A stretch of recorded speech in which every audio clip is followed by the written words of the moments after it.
Salve, salve, nação corintiana, tudo bem com vocês? Mais um vídeo se iniciando aí com as últimas do Timão. Vamos ver que o Chico Garcia trouxe de novidade do nosso Coringão. Então, sem mais enrolação, não se esqueça de se inscrever no canal, deixar aquele like para fortalecer e vamos pro vídeo, beleza? Coisa acontecendo. Memphis Depay, na data FIFA, se tornou agora oficialmente o maior artilheiro da história da seleção holandesa. Gente, isso não é pouca coisa, não. Não é pouca coisa. Vocês viram a lista dos principais? Eu sou de uma geração, anos 90, né, que passou trabalho com a seleção holandesa, Copa de 94, Copa de 98, grandes atacantes, grandes jogadores, já naquela geração, né, uma geração de ouro. Eu lembro que o Grêmio decidiu um campeonato mundial, o Intercontinental lá em 95 contra o Ajax, que era a base dessa seleção holandesa, o Kluivert, centroavante, os De Boer, né, jogando no time, Dennis Bergkamp.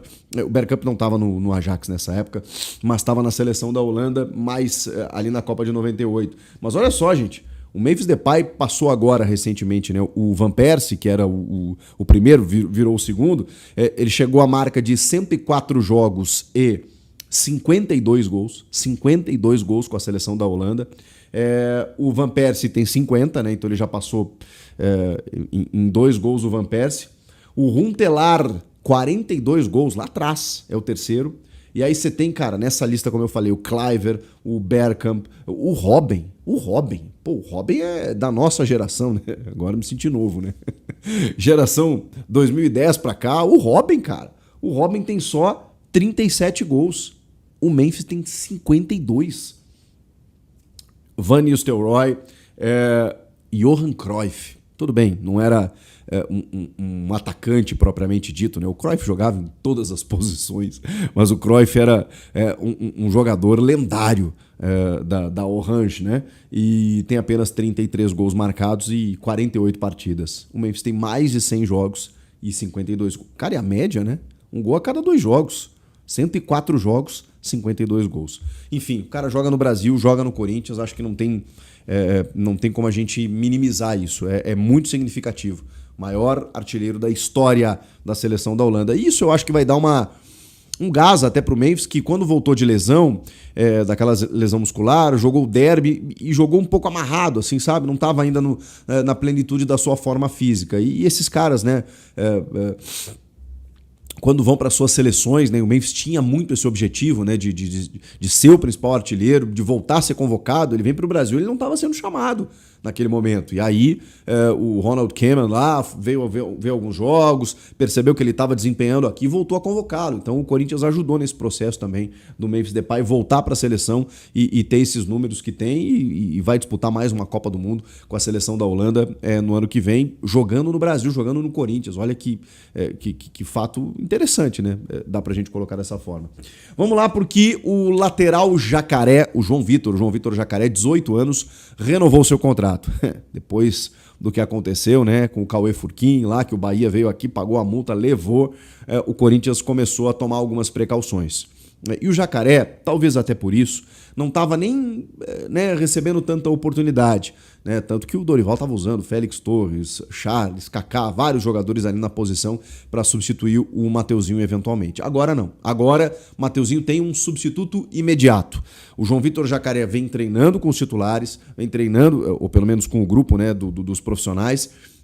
Vai ser relacionado cada vez mais a partir de agora. Ele já jogou 2 partidas pelo profissional no Campeonato Paulista, se eu não me engano, Novo Horizontino e Portuguesa, ainda sob comando do Ramon. Com o Dorival ele ainda não jogou, mas vem sendo relacionado e agora mais ainda, porque estendeu seu contrato, que vencia 1º de novembro de 27, ele estendeu até 30 de outubro de 29, multa rescisória, que no Brasil precisa corresponder ao salário, então ele tem uma valorização, e a multa, o máximo que eles conseguiram pela questão salarial, 76 milhões de reais. É mais do que os 14 que o Bahia veio aqui e depositou para levar o Cauê Furquim, né?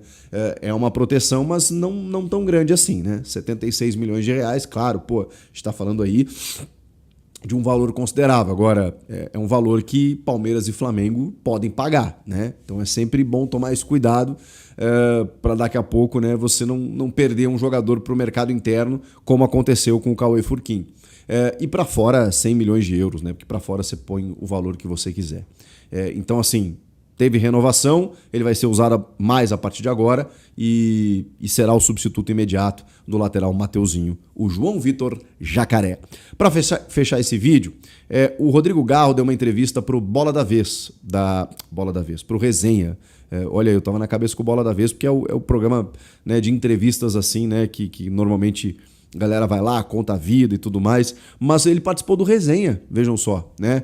Com o André Plihal, o Fábio Santos, né? Que fez a ponte, provavelmente, né?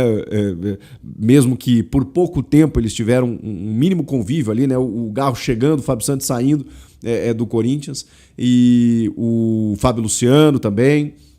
E o Garro e o Silas, o técnico Silas, ex-técnico Silas, hoje comentarista, também estava presente. E o Garro, cara, ele concedeu essa entrevista e ele falou assim, cara, não é fácil para mim estar aqui, mas eu entendo que precisa, e eu entendo que o tamanho do Corinthians é esse. E aí entraram alguns jogadores até para dar alguns depoimentos, dois jogadores que eu gosto muito, particularmente, pessoalmente, eu gosto da personalidade deles.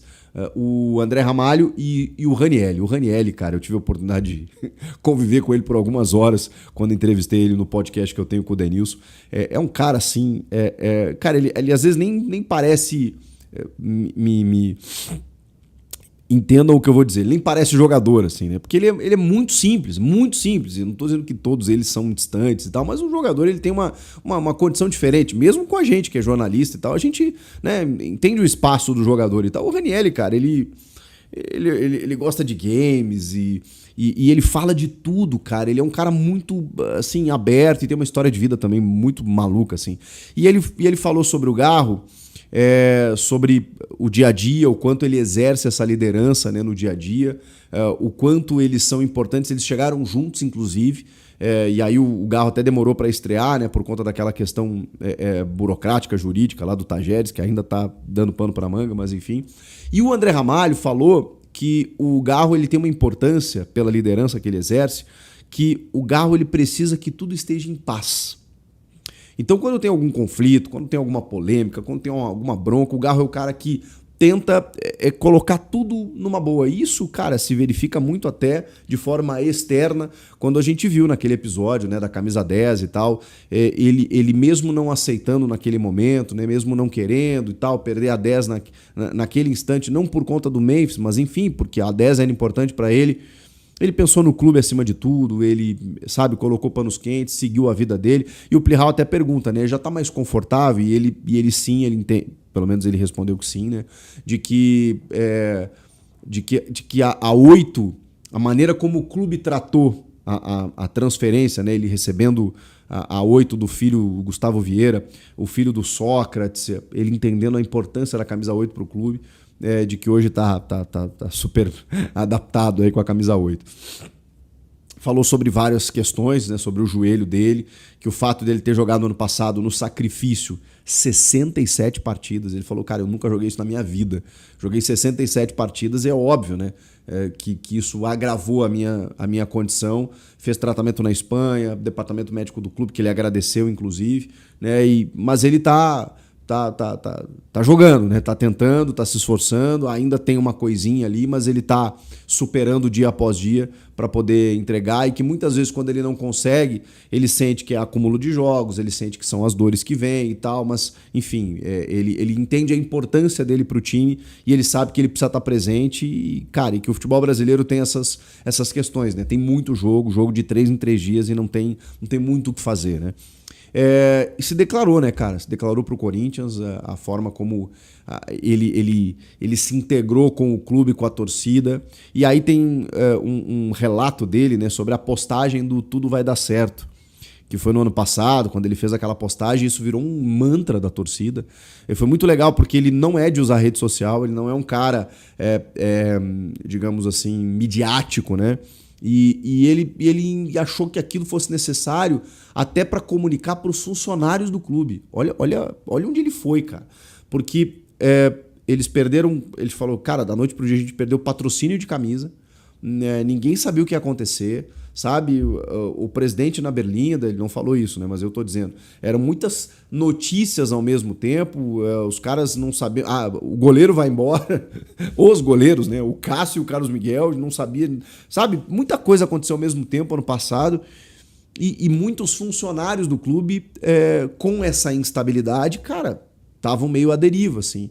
E aí o Garro vem e faz aquela postagem.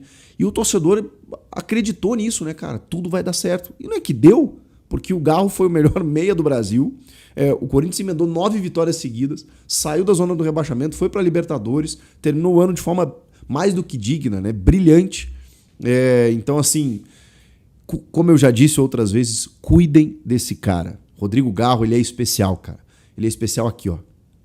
Ele é um cara que se entrega, um cara que se doa, se identificou muito fortemente com o clube, com a torcida, joga muita bola, pode até não estar jogando em 25, o que já jogou em 24, mas eu acho que a gente vai ver agora, nessa reta final com o Memphis e o Yuri, algo semelhante do que a gente viu no ano passado. Tenho impressão disso, porque o time demorou, mas encaixou, inclusive com algumas peças que estão aumentando um pouco o elenco. E, cara, além de tudo isso, né? Além dele jogar muita bola, dele ser identificado, ele é um cara muito maduro.